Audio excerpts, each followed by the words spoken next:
So, our speaker today, Brandon Chrostowski, has been on a mission to change the face of reentry in the United States. In 2007, he founded EDWINS Leadership and Restaurant Institute. His belief that every human being, regardless of their past, has the right to a fair and equal future, and that has what has been driving the creation of EDWINS. The idea for EDWINS was born from a break that Chrostowski received early in life and has grown into a 6-month program conducted at EDWINS Restaurant as well as in prison. His approach is simple: arm those reentering society with a skill set and a smile. Brandon began his career in Detroit and has since trained in some of the world's finest restaurants. He received an associate's degree in culinary arts and a bachelor's degree in business and restaurant management at the Culinary Institute of America. He apprenticed in Chicago, Paris, and New York City. After spending several years in the kitchen, Brandon decided to expand his restaurant knowledge by working in the dining room in New York before coming back to Cleveland to work at La Bistro for a few years before leaving to fully focus on EDWINS. EDWINS and Brandon have received numerous awards and accolades, both locally and nationally, including Brandon being named a CNN hero, and we could probably spend the full 30 minutes talking about all of the awards and accolades they have received. And we are so fortunate to have his visionary leadership in our community, and I am excited to turn it over to him to reflect on the past 10 years of EDWINS and its impact. Please welcome Brandon. All right, Rachel, you there? You hear me? We do. Welcome. Hey, listen, it's a blast. Thanks for having me. This is, well, I suppose very, very exciting. Yeah, I just want to, we're actually in the midst of opening a new restaurant, so be on the lookout for some surprises here.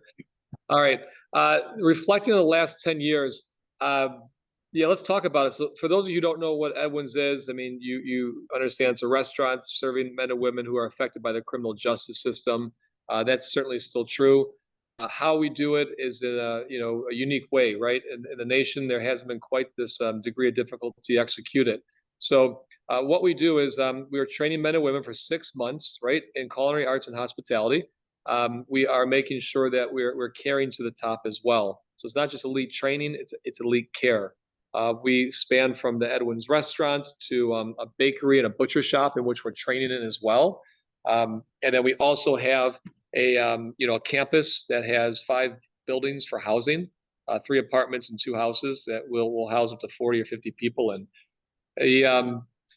the idea is if you see a problem, you fix the problem. Okay, so deepening the training, deepening the care. What do I mean by that? Well, we opened up the 2nd restaurant. We opened up the childcare center. The idea is we just don't quit. So for those of you who don't understand what EDWINS does, that's kind of like the overarching umbrella. We teach, we train, we have quite a few entities that we do all that out of. We also teach in prison. That's where the program started in 2011, 2012 in Grafton Prison.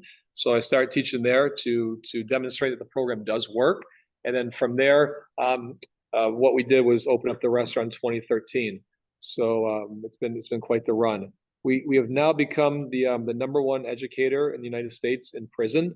We are reaching 652 institutions across America, over 100,000 users of this tablet educational series across that same geography, and we're finding that it's making an impact in skill and confidence. But it's also, we're trying to attach that a continuum of care. So help build plans for someone coming out of prison, on top of, teaching the skill virtually. So that's kind of our scope. We teach in juvenile corrections as well. We're there twice a day, 5 days a week. And so we got a lot going on. Okay, so some people say, EDWINS, oh yeah, it's a great restaurant. And then you say, EDWINS, well, we're doing housing, we're doing this. And they say, oh my gosh, I never knew. So I just want to kind of get that out there before we talk about some points of reflection and like what we're doing, how it works. Okay. All right. So check the box, what we do in our scope. All right. Next. So how does it work? I mean, look, it's brutally simple. I think that's part of the magic of what happens here is, we see a problem and we fix a problem, and no problem's too big. Again, we saw that childcare was an issue, and we went out to found a piece of real estate, then backfilled on how to make that a childcare center, and then obviously raise the money to make it happen. So that idea does not stop to see problem, fix problem. And we'll continue to do that. So there's nothing like complicated about what I just said, but that's really a lot of what makes this place magical. And we're driving it from what a student needs or someone that we serve needs. It's not what we think or read or see on TV or like, what the new topic is. This is just driven by being on the ground, listening, hearing, and so on. So that's a lot of the magic of what happens here at Edwin's. We also take a brutally simple approach to how and who we bring into the program. So again, not being a state or federally funded institute or nonprofit, um, we have kind of like full control on who and who comes in this program and how that process works. And we have no question about what your past offense was, no question about your past, thinking process is or was. We're just concerned. Hey, look, where do you want to go forward with, and how do you want to accomplish it through food and hospitality? And have you been affected by the criminal justice system? If you obviously, check all those boxes, we just begin. We have a pretty rigorous 2 weeks we call our boot camp, or orientation period, whatever you want to call this, where we're constantly challenging, we're introducing new topics, we're asking you to work hard and study, right? I mean, we're asking some very basic things, and what we want to see is improvement. And in those 2 weeks, if you're willing to work hard and be a little bit comfortable with being uncomfortable, you're going to have like a great fit in our institute as well as a great fit in this industry. Um, I would like to also say that within those first 2 weeks we're getting a lot accomplished on the personal side too, making sure everyone's got an ID or driver's license, making sure you have a bank account, making sure that you have health insurance, making sure you have a place to live, making sure you have a system set up here that's going to get you ready for success, making sure you have a plan. Um, that these are all very, very important things to succeeding in life. And honestly, when someone's coming, out of the criminal justice system, a lot of these barriers aren't solved upon release. It's something you have to get when you're out here.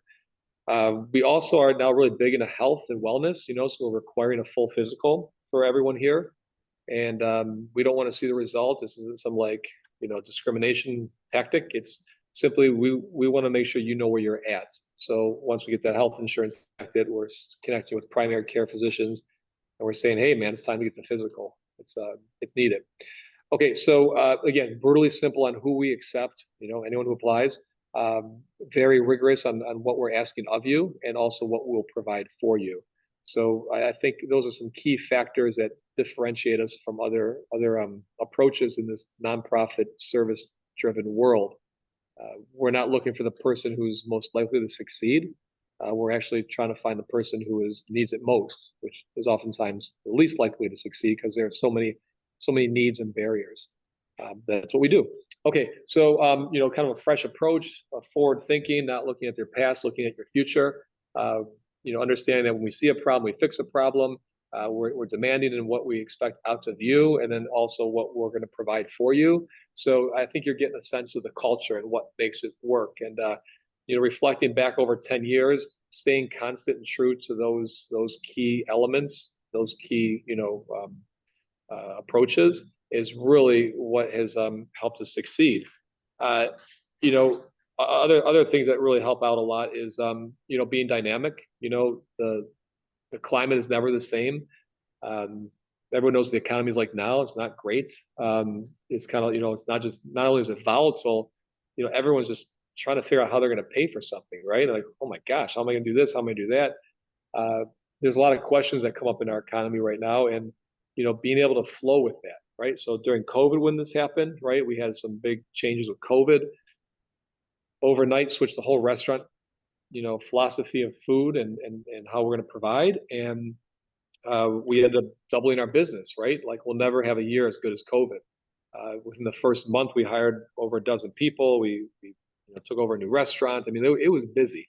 That just comes from, to be honest with you, not watching TV and just keeping true to your instincts, right? But the same thing happens every day. And, we have construction in Shaker Square. The vision for Shaker Square isn't, attracting many people. In fact, they're leaving. So what does that mean? You have to find ways to survive. And we continue to find ways to survive, whether it's catering in the Hamptons and Nashville and New York. We've got connections out there. We cater. We service we service Cleveland Clinic. We find ways to produce food when there's a need.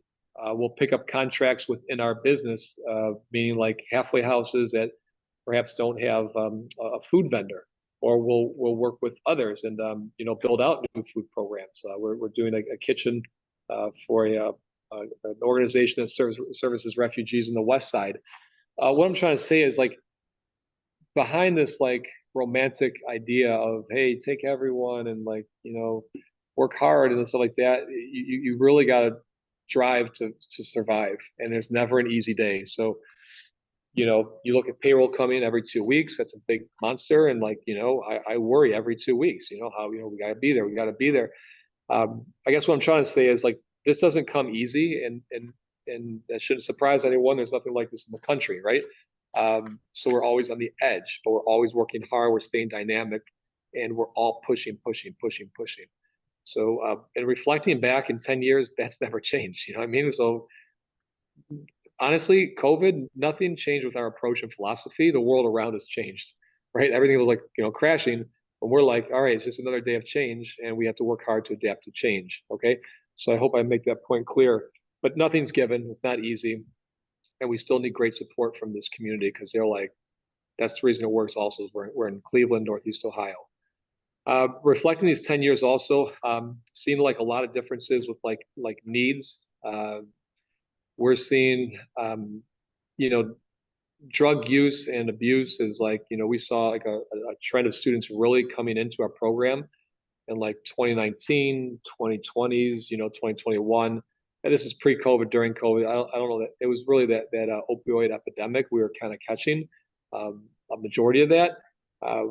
All may seem like it cooled off a little bit. We're still seeing intensity and use of, we're receiving people coming off a sentence or coming out of rehabilitation from substance abuse. So just be mindful that, there are gateway substances out there, some of which are being legalized, and it's not making anyone's life easier. A lot of mental health you see increased in terms of like servicing someone with hey, what's wrong with that person, right? I mean, that's the first thing someone says, and well, I mean, that's just how someone's built, and usually it's becoming a byproduct of using certain substances. So on the ground level, who we're servicing, I mean, for the most part, it stayed the same, but we see a high intensity off of recovery and substance abuse, as well as the kind of the mental game that's shifted because of that usage. Demographics has changed a little bit too. Over the last 10 years, we see a lot more women. It's the fastest growing prison population. And so, that's, I don't know. I mean, I've got a daughter, I mean, and 3 boys. Like, I mean, I understand there's male and female, there's sometimes differences, but, we just care just as much. I don't think that really shifts the way we run a program. But there are different needs for the increased population that become, who are female. One of which is as a head of a household, a female, is childcare, right? For the last couple of years, we were losing 80% of those that were in our program who had kids. With the childcare, we've kind of really slowed and calmed that dropout rate, because there's someone to service children if you are the sole caregiver or primary caregiver of a household. So as much things change, we try to change with them, solve problems, work hard, be dynamic. And that's kind of like the MO of EDWINS. Rachel, I can keep talking. I don't know if you want to break or you want to let questions and answers in, but I kind of wanted to give an overview of who we are, right? If someone didn't know exactly, and some of these key pillars that make it work, right? And then we take a break and then come right back. Yeah, let's jump into questions. So you mentioned having a very wide reach across many prisons in the country. So as someone who might not be from Cleveland is released from prison and is part of the program, what do next steps look like for them? Yeah, that's a good question. So, well, one, we're working with someone who's taking a 30+ hour course in prison. Their commitment's there, right? They start communicating prior to release. we kind of, work ahead of the curve and what's going to be needed. Clearly, housing, right? So increased housing. We purchased another building this past year, uh, already filled up, right? So housing was one of those, like, definitely we know we're gonna need that. Uh, Quite honestly, man, sometimes it's refreshing coming to a new space where you don't have quite you know the crowd that you hung around before, and you're able to start anew, right? So like sometimes like what you think might be a negative turns into a positive. So there's not so much hand holding, there's more like goal guiding, if that makes any sense. It's kind of like, it's really refreshing and cool. But I mean, biggest needs are housing, and the rest is just like individual to that person's plan. But generally there's a spirit of renewal, there's a spirit of like, this is a real second chance, I'm starting over, a new place, a new crowd, and it's pretty awesome. Can you talk about the role of volunteers in your work? Yeah, yeah. I mean, look at volunteers play a crucial role in what we do. Um, I mean, they could be from throwing paint on a wall to digging their hands up and being part of our board, which is really working board. The core staff that we have, like we're making 500-600 decisions a day. It moves very fast, right? And that team is just like they'll keep up with it. The volunteers really, I mean, they come in, that's kind of like it really bridges the gap sometimes between having manpower, brain power, money power, and so we're really trying to accomplish. Um, so yeah, they play a big role. More volunteers, the better. From mentorship to getting involved with projects here that are like more hands-on to it ranges. Like, but what I'd say is like get involved, right? Like come out to eat. Best way to help us out, right? It helps sustain us. It helps us practice. You like what you see? I mean, what are you doing with your life, right? Do you have time? Is this something that might interest you? What's your skill set? Come on board, right? Whether it's a committee, whether it's just a volunteer, whether it's a board member. But I would say, yeah, volunteers play a critical part of what we do, and we're not where we're at without that critical, mass of volunteers. A few weeks ago, saw some headlines about launching an accelerator program. Can you talk a Yeah, little bit more about that and how the launch has gone? yeah, it's pretty cool. I mean, we're going to run another one in January. You have ideas. I mean, I'm sure you have ideas. Everyone has ideas, and you actually try them. And it's this one was an idea that my thought was there was a lot of people on the fringe who maybe don't have a business degree, haven't come up in the proper restaurant that teaches the proper systems, and but got the hustle. They're not going anywhere, and they just kind of like want a piece of their own thing. And so, shit, we raised about 310,000, right? Uh, which helps, support the class, helps support us mentoring others in the field. So, like, when this class does end, we're still with that person, helping them make smart decisions when they open a restaurant or food, operation. We also got 150,000 thanks to the Cleveland Foundation. Like, big kudos to Lillian and her team to be able to loan out to those coming through this program, right? Why not?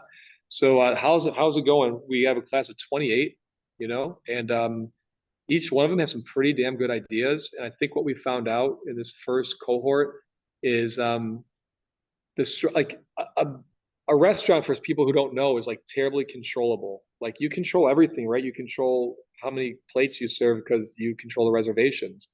You control what you serve because you write the menu. You understand? Like the systems that are created are 100% controllable, right? Now the chaos that ensues once the door is open, you don't know what people are going to order. That's different, but you've narrowed down what you're going to have to do, how much you're going to have to do it, and so on and so forth. In any event, those systems really lack.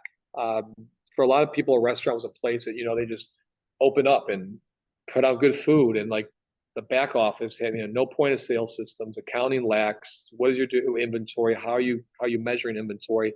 Those systems were like not even heard of. And the other thing was like large menus.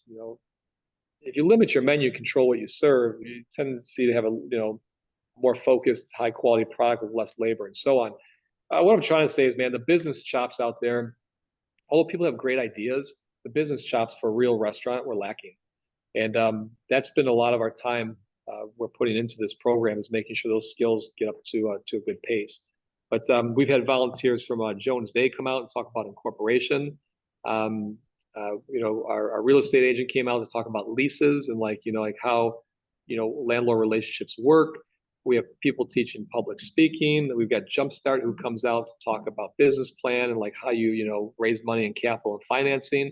It's like the coolest thing about it is like getting these industry experts around Cleveland to talk to a group of hungry people who will, if their plan's right and they're ready, have some money to leverage for more money and so on to actually make something happen. So I think it's been totally cool. I think we'll get even better this next cohort in January. But yeah, really, really nice. It's been fun. Throughout this journey you've been on and launching all of the aspects of Edwin's, you've taken quite a few risks to try something new to add an element to your business. And that can be scary for some, especially when there's a chance of failure. How have you leaned into taking those risks? And what advice do you have for somebody who's got that idea, but just not quite sure how to take that first step? Yeah, I mean, I think one, I'm gonna keep on this rhetoric and talk about like staying true to your instincts, right? Like you really got to know yourself. You got to know why you're doing this. I mean, I'm not in social media. I'll have a LinkedIn page that whatever I'll look at once every so often, but no television at home. I mean, like the idea is to keep really true to your instincts, right? And your body won't lie to you. So the first thing is if your mind is talking you out of something, maybe you got to clear your mind and just trust what your body's telling you. So you have to know yourself too.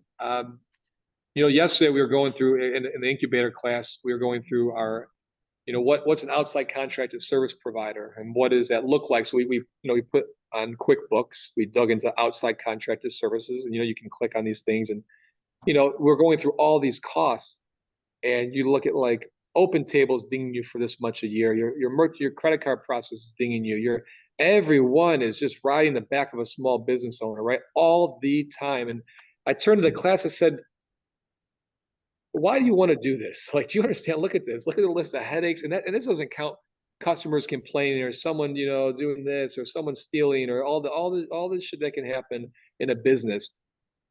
Why do you want to do this? And it's a real wake-up call. So that what I'm trying to get to is, know why you're doing this. And then I don't think I'm taking chances. I just think I'm fulfilling a responsibility that comes with, being given the skills and that's just a responsibility we have. I'm not losing anything by taking a chance. I'm trying to groom 28 entrepreneurs to become owners. I mean, that's my responsibility. If it doesn't work, well, I tried and was responsible, right? Opening up Edwin's too, we needed more space and we had graduates who needed work. Like, why not do something that's right and just, and then let's sustain it. I think that anyone who's on the fence about doing something, you have to know yourself. You have to know what your responsibility is to you or this world, and then act on it. And if you're confused, I mean, you might need to like just detox from like whatever's blurring your instincts. As you look back at the past 10 years, what are some of those key lessons you've learned that have kept you going? Just again, trust instincts, be aggressive, shoot, aim, fire. I don't always have the right answer, trust me, but my gut says something. I'm going to try it. If it's not quite right, it gives me a chance to recalibrate and shoot again.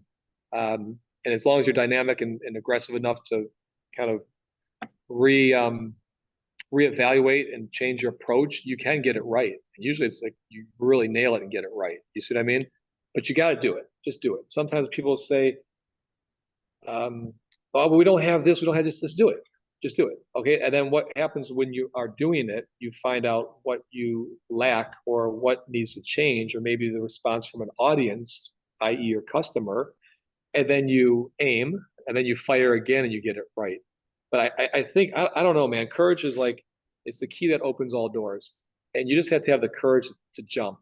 But courage isn't something abstract. Courage is concrete. You can become more courageous by challenging yourself to do something you're uncomfortable with. These aren't like just come down from the gods, right? I mean, maybe sometimes it does. However, for the majority of this world, it's something that you can work on. And but to work on it, you have to have a clear sense of what you're trying to do, and your instincts need to be right there. And again, I think that's a big part of our approach as leaders and this and that is we're here to serve, but how do you serve? Uh, well, stay in the trenches, listen to your people, trust your gut, and then just act aggressively on that. Yeah, that's summed up the last 10 years. Is there a success story that you are particularly proud of that you can share? Um, I mean, our team is great, man. Like we're 60% graduate managed. Maybe it's 70% now. Like our team puts it in. They're going all over the place. They know we have to fight for our space and our income, and it's a business and it's a school. So I'm like really proud of our staff and our team.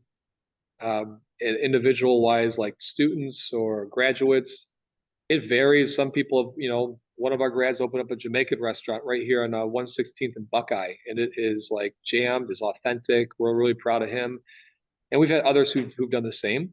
Um, we've also had people who, gave birth to their child in prison, got released, got clean, got a job, and got their kid back. Like so, maybe she's working part time or full time in a hospital cafeteria. I don't know. I'm just saying that the idea of success really comes from each student and their goals. I'm not the one to say opening a restaurant means success. So I have a ton of stories. A lot of them are personal goals that are a lot harder to accomplish, I think, than career goals. So it's pretty awesome, man. Every day something's happening. So as you look ahead to the next 10 years of Edwin's, what is that vision and what do you need from our community to help you get there? I mean, get involved. I mean, obviously, it's get involved, and like everyone says, like get involved, like go out and vote. Like, there's always like general statements, but like, how do you do it? Like, what do you do? What do you need to do? Well, I mean, send an email, right? Send, make a phone call, come out to eat, say, hi, my name is Rachel. I'm interested in getting involved. That's your steps to do it. And like, we're like really, I hate to say it, man, we're a really easy organization. Like, cool, you want to hang out? Let's do it. I mean, hey, you got one Sunday or one Thursday evening a week. Like, we're gonna find a hat for that idea, the position, and like, here's the ball, go, right? I mean, with some direction, obviously, we're not going to leave you blind, and some people need more assistance than others, but getting involved is like number one, and know that you're coming to an organization that doesn't want to like make someone clean like floors for their volunteer work. We want someone to use their talents and their passion to get involved, to make changes with people we are serving and a community nationwide we're serving.